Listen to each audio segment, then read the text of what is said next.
An opportunity now in Cleveland with a quarterback situation that, honestly, he can come out of and win the job. I think he'll do well. I really do. I think the kid works really hard. I think he loves the game of ball. And when it comes down to it, if you have a guy like that loves the game, obviously grown up around it his whole life, I think he'll be successful. He has a tremendous luxury to change plays at the line of scrimmage and what he sees. But you got to take into account that this kid has started every game in his high school career. This kid has started every game in his college career but one. He's seen a lot of football. So it's not too many complex defenses that you could throw at him that he hadn't seen. He's seen all of them. What happened behind the scenes in Miami last week left NFL scouts, general managers, and team owners completely shocked. Shedeur Sanders put on a performance that was so sharp, so precise, that even the most experienced talent evaluators, people who've been doing this for decades, are now second-guessing everything they thought they knew about quarterback play. The buzz started quietly on Tuesday. By Friday, it was all anyone in football circles could talk about. And now it makes total sense why Deion Sanders has been so confident about his son's NFL future. What you're about to hear could seriously shift the way you see the 2025 NFL Draft. But before getting into the details of that private session, take a second to think about this. How many times have we seen quarterbacks hyped up only to fall apart under real pressure? How often do college stars shine in the NCAA but fold when they step into the NFL's high-stakes environment? The league's history is full of QBs who looked unstoppable in college but couldn't cut it at the next level. That's exactly why what Shedeur did last week is so unbelievable. This wasn't a flashy highlight reel against weak college defenses. It wasn't a carefully edited clip designed to go viral. This was a real, high-stakes NFL-style workout, with all the pressure you can imagine. Here's what we know. About 3 weeks ago, word started to get around that Shedeur had scheduled a private workout in Miami. But this wasn't just any workout. It took place at a top-tier training facility, the kind of place where legends like Tom Brady and Aaron Rodgers go during the offseason to sharpen their skills. It's a spot known for its privacy and intensity, far away from media noise. But here's where things got really serious. Shedeur didn't just bring in a few position coaches or local scouts. He invited the big names, the harshest critics. These were evaluators who don't get impressed by flashy stats or famous families. Think former NFL defensive coordinators who've built entire careers on shutting down elite QBs. Think scouts who've analyzed everyone from Peyton Manning to Patrick Mahomes. And they all showed up. Every one of them. Inside the facility, the vibe was intense. 15 NFL decision makers, execs, scouts, and coaches were spread across the field. Clipboards out, stopwatches ticking, no smiles, no reactions. Just stone-faced pros who don't hand out compliments lightly. Then Shedeur walked onto the field. No hype, no background music, no cameras trying to catch a viral moment. Just him, carrying the weight of his family name and the hopes of Colorado fans everywhere. The place went silent. And what followed? That's when everything changed. I think he's done a great job. He's a super nice kid. Those guys, the people I work with that interview him and stuff, he's a great guy. He's just got to, he's got to kind of put himself under the radar and work every day, which he seems to be doing. The first drill looked pretty basic on the surface. 40-yard throws to stationary targets. Seems simple, right? Not exactly. These weren't college-level wideouts standing out there. They brought in former NFL receivers, guys who really understand how to create separation and run routes with pro-level precision. These are the kinds of receivers who can truly expose whether a quarterback has what it takes or not. Shedeur steps up to the line. First throw. Absolute laser. 40 yards, fast and clean. Tight spiral, right on target. Hits the receiver perfectly in stride. Scouts glance at each other, but no reactions yet. They've seen strong arms before. Then comes the second throw. Still 40 yards, but now it's a comeback route. Way more challenging. The timing has to be spot on.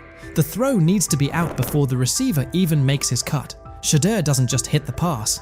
He reads it ahead of time, releasing the ball before the receiver even turns. When the ball lands right in the receiver's chest, just as he comes out of the break, even some of the veteran coaches are caught off guard. One scout literally drops his clipboard. And that was just the warm-up. The real challenge came next. Game simulation. Imagine this. A mock defense made up of former NFL players. Not fringe guys, but legit starters from just a couple of seasons ago. These defenders know how to bait quarterbacks, disguise their coverage, and turn up the pressure. Here's the setup. 2-minute drill, down 6 points, 85 yards to go, no timeouts. It's the kind of pressure that usually breaks college quarterbacks and separates the real ones from the hype. Shedeur lines up under center. The defense shows one look, but you can tell something's coming. There's a shift about to happen. Classic disguise to force confusion. As soon as the ball is snapped, the coverage rotates, just like expected. Most young QBs would freeze, panic, or try to force something risky, but not Shedeur. He steps up into the pocket with the kind of calm you see from seasoned pros. Eyes downfield the entire time. Then, he sees it. A tiny window, open for maybe half a second.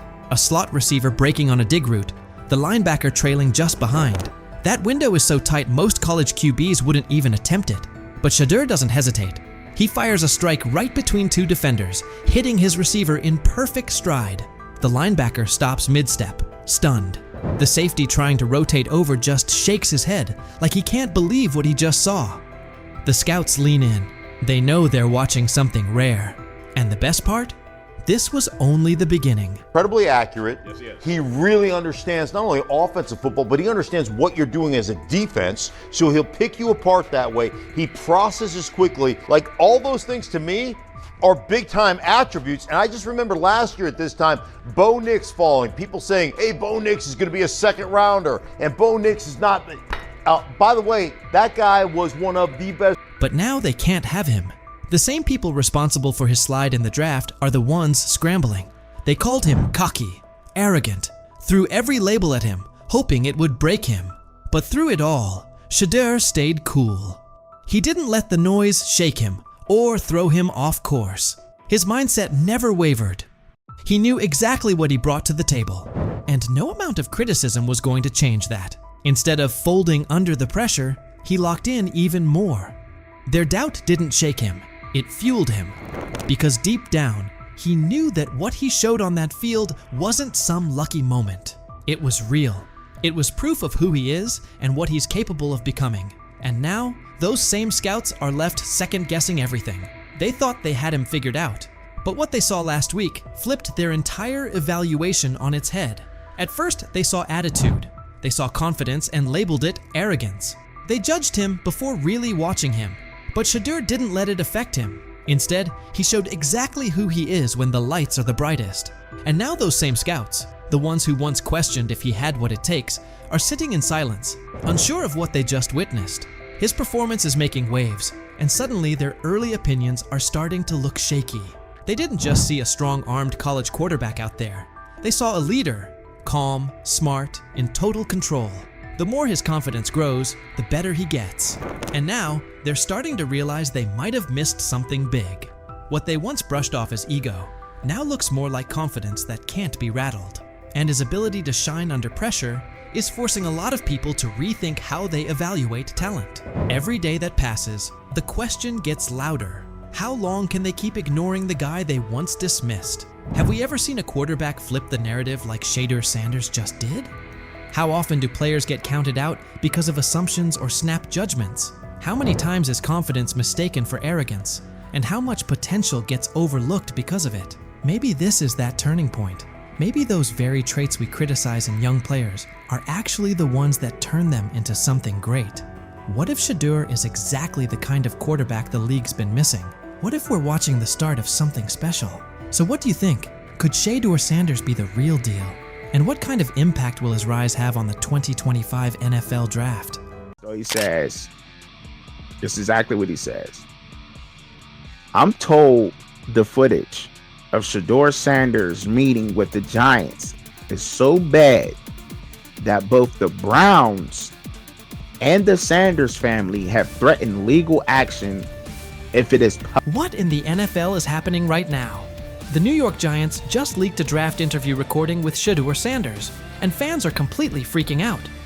Did Shedeur take some shots? Did the Giants forget what the word confidential means?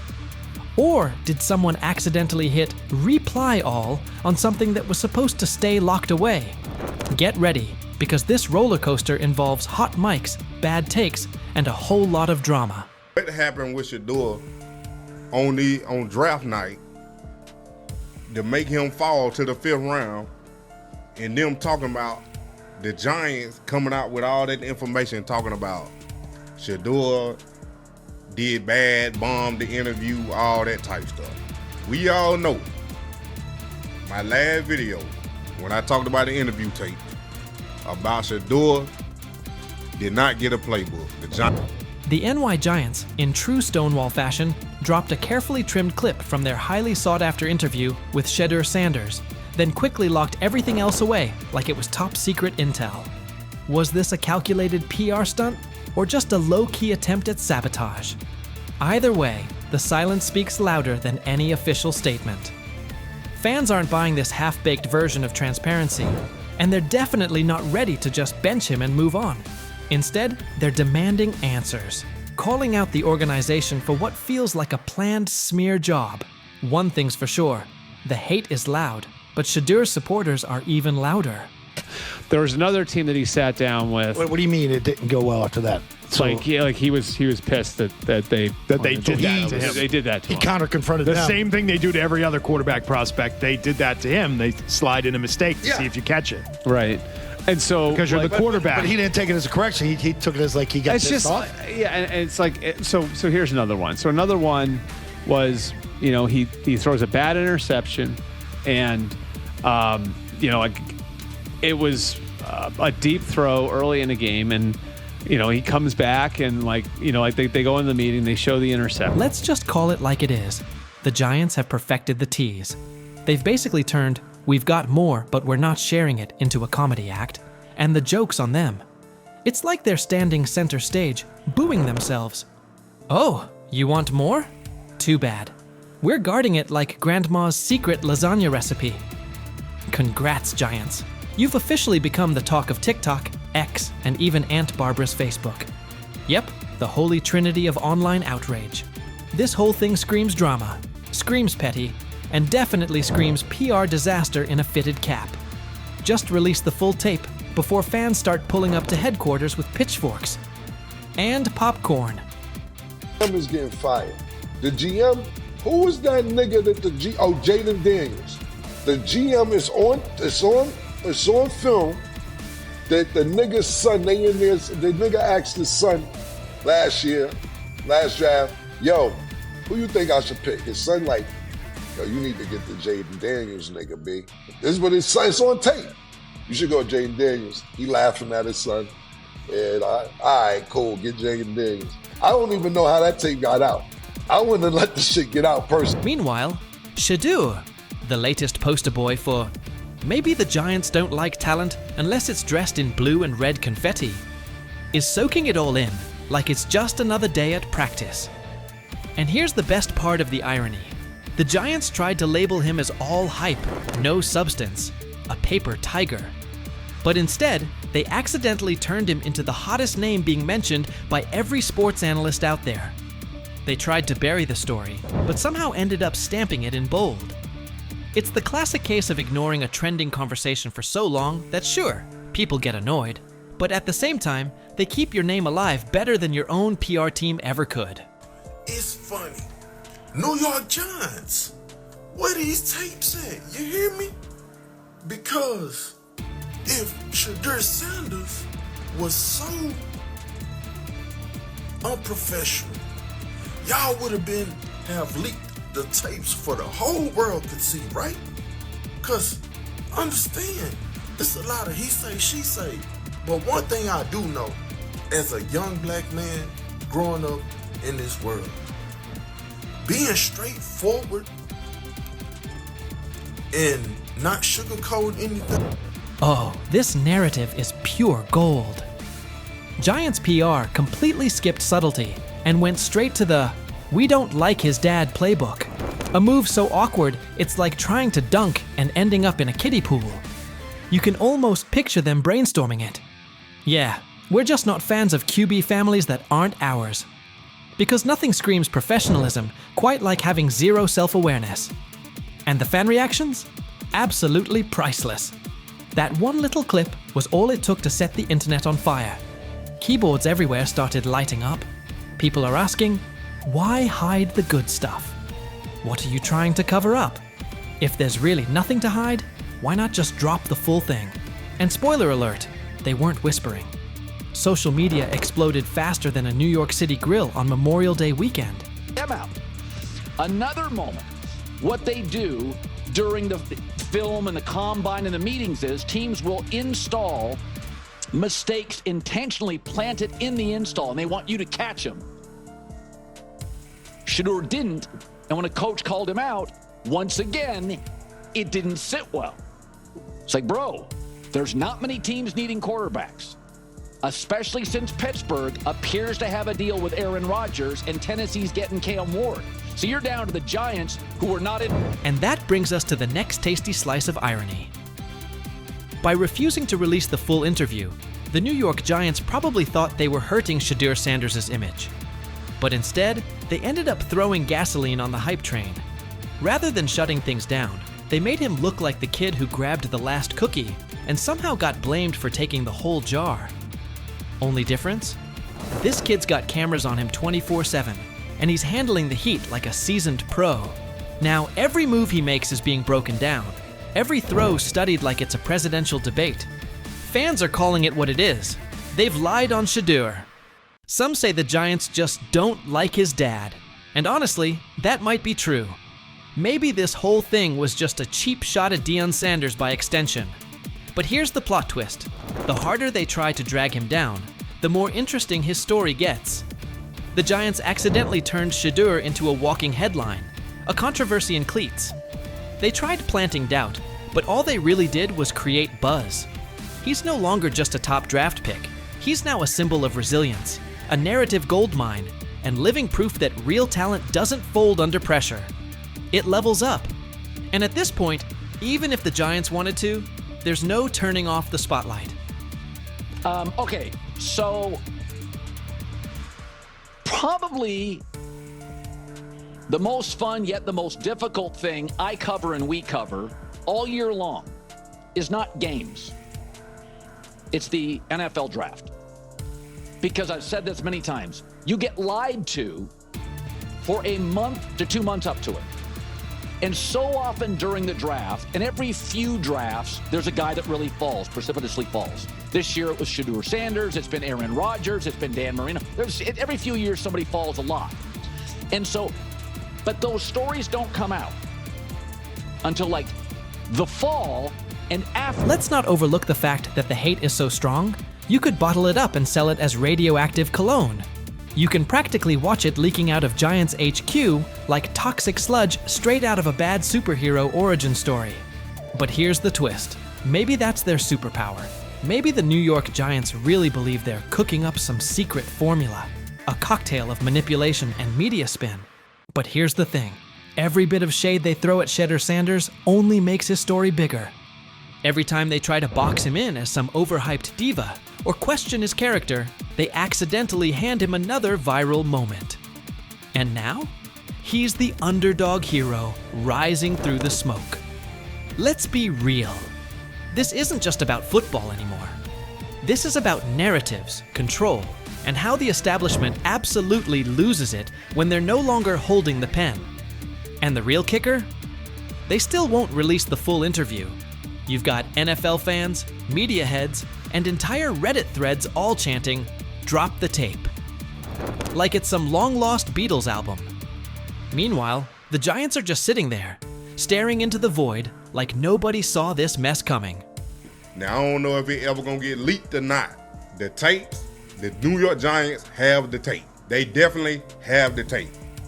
It's confirmation that they have the tape. Shedeur didn't do nothing. It's what they saying he did. I'm gonna tell you what these mixed reaction right here. So we already know about the New York Giants, but the Pittsburgh Steelers head coach Mike Tomlin reported Miles Sanders' talent, but hesitated to draft him due to previous challenges with quarterbacks like Russell Wilson and Justin Fields, leading to more cautious approach. Las Vegas Raiders. Sanders met with Raiders at the NFL Scouting Combine and expressed enthusiasm about potentially joining the team. His familiarity with the West Coast offense and quick release was noted positive, though concerns about his ceiling. And I'm outraged, I'm sickened, and I'm saddened by the way Shedeur continues to be treated in the National Football League, now by those sorry-ass Browns and sorry-ass Kevin Stefanski. I understand in a situation like that, when it comes to the 3s and 4s that you're playing with that aren't going to be on the squad and not going to make the team, give your quarterback a chance. Okay, you know what? You know they can't hold up that long? Let's play quick game. Let's play quick game just to get Shedeur in the goddamn rhythm. But no, you come out, calling regular offensive plays. When they're at practice, Shedeur Sanders is not their priority.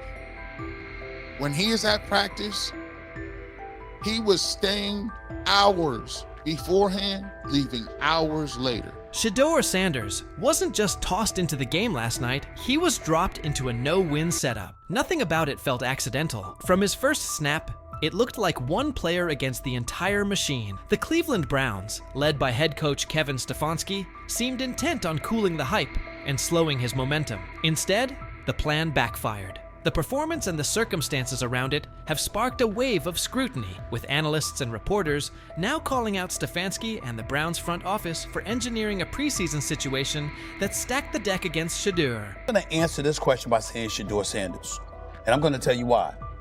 I think he's being set up to... Stephen A. Smith said from the outset that the entire preseason would be engineered to undermine Shedeur Sanders. He argued that even starting the first preseason game was part of a plan to make him stumble, fueling the idea that he's just a 5th-round pick, and validating the skeptics. Whether that blueprint existed before the games kicked off or not, it didn't stop there. Now, attention has turned to Kevin Stefanski and the Cleveland Browns for placing Shedeur in an unfamiliar system and circumstances that set him up to falter. Garrett Bush echoed that criticism, noting that regardless of how hard Shedeur worked before and after practices, he was never treated as a true priority in their plans. When they're at practice, Shedeur Sanders is not their priority.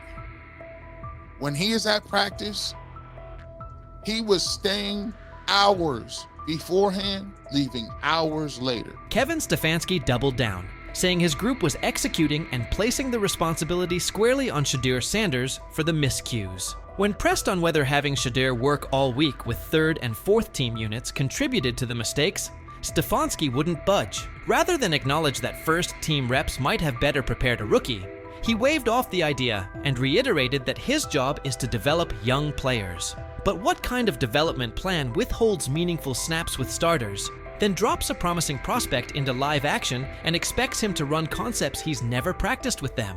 All of our players, Mary Kay, there's things that we can do better, and there's some good moments out there, but that's what our job as coaches, to develop. Skip Bayless weighed in as well, blasting the Cleveland Browns for their handling of Shedeur Sanders and calling it just about the worst approach imaginable. He said the issues fit a troubling pattern under Kevin Stefanski, with Sanders repeatedly mishandled instead of developed. In Bayless's view, this wasn't a one-off mistake.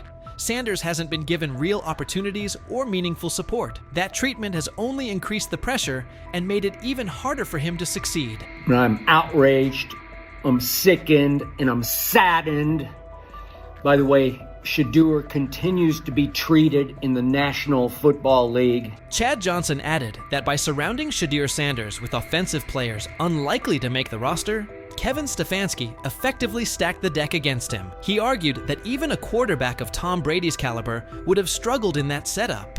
Analysts have echoed the point, putting the blame on the coaching staff for failing to give Shedeur a fair platform to succeed. Ochocinco also warned that critics would soon brand Shedeur a failure and dismiss him as a 5th-string option, while ignoring the core problem, who engineered the situation in the first place. Despite the noise, he framed the backlash as part of a broader effort to drag Shedeur down, noting that some people seem more intent on tearing him apart than acknowledging the circumstances that shaped his performance. You just beat the guy, and that's okay.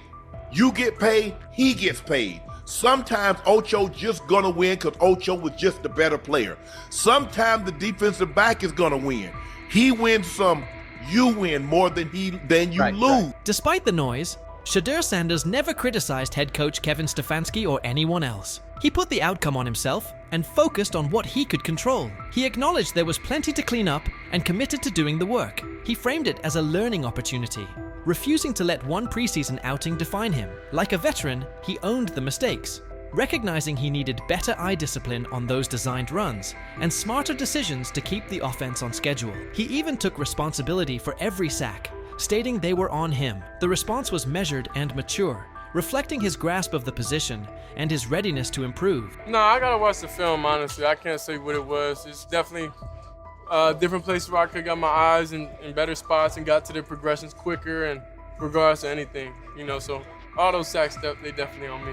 How long can Shedeur Sanders keep absorbing the blame on his own? How long before the decision makers who've steered this process either stand up for him or at least grant him a fair look? More and more voices around the league see this as deliberate. Shedeur cleared the first gauntlet, but he's still tangled in the same net. That's the core problem. Not one preseason outing, but an apparatus that keeps tilting the field. The treatment of Shedeur Sanders forces hard questions about fairness, opportunity, and bias in the NFL. Despite the obstacles placed in front of him, he's responded with poise, owning his performance, identifying areas to improve, and committing to growth. But the larger issue isn't his willingness to learn, it's the structure around him that keeps narrowing his margin for success. His experience with the Browns, being dropped into situations where failure felt pre-written, points to deeper systemic habits.